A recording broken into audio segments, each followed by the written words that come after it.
সমুদ্রপথে নীরব এক ঘেরাও, আকাশে টহল দিচ্ছে যুদ্ধবিমান আর চারপাশে জমছে হাজার হাজার সেনা। মধ্যপ্রাচ্যের আকাশ সমুদ্র এখন যেন এক বিশাল সামরিক মঞ্চ।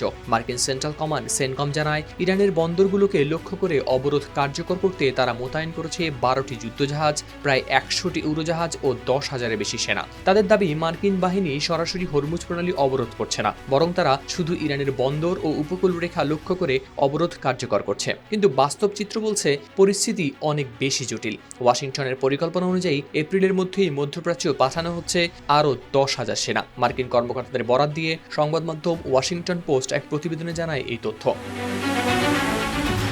নাম গোপন রাখার শর্তে বর্তমান ও সাবেক ওই মার্কিন সামরিক কর্মকর্তারা জানান, ইতিমধ্যে বিমানবাহী রণতরী ইউএসএস জর্জ এইচ.ডব্লিউ. বুশ এবং এর সঙ্গে থাকা অন্যান্য যুদ্ধজাহাজে করে প্রায় 6,000 সেনা সদস্য ওই অঞ্চলের উদ্দেশ্যে রওনা হয়েছে।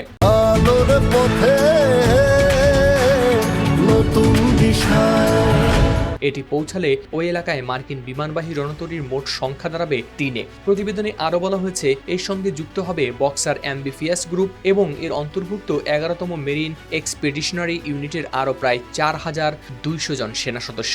বর্তমানে ইউএসএস আব্রাহাম লিঙ্কন এবং ইউএসএস জেরাল্ড ফোর্ড মধ্যপ্রাচ্যে অবস্থান করছে এবং রণতরী দুটি ইরানের বিরুদ্ধে অংশ নিচ্ছে অভিযানে।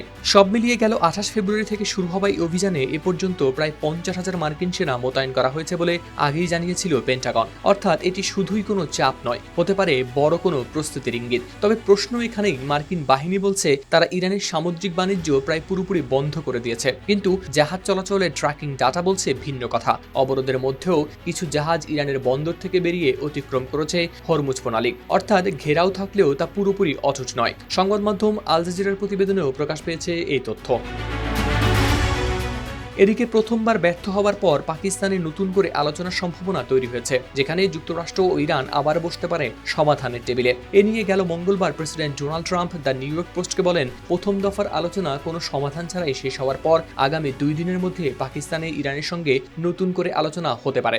এই মুহূর্তে মধ্যপ্রাচ্য দাঁড়িয়ে আছে এক সূক্ষ্ম ভারসাম্যের উপর, একদিকে আলোচনা, অন্যদিকে প্রস্তুতি। এদিকে এই বিশাল সেনা মোতায়েন শান্তির জন্য চাপ তৈরি করছে নাকি ইঙ্গিত দিচ্ছে আরো বড় কোনো সংঘাতের, সেটি এখন সবচেয়ে বড় প্রশ্ন। হাওলাদার শামীম, RTV।